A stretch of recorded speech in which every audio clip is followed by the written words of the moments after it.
To sort file by name in my files, Samsung Galaxy S20, open my files, swipe up or down home screen to access the app screen, and then if you use the default theme, tap Samsung folder, tap my files,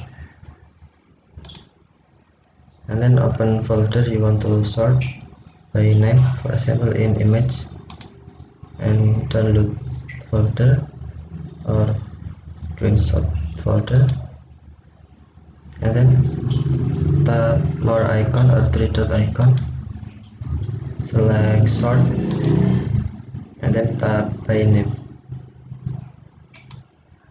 You can also select ascending or descending name, ascending or descending, and then tap done. Okay,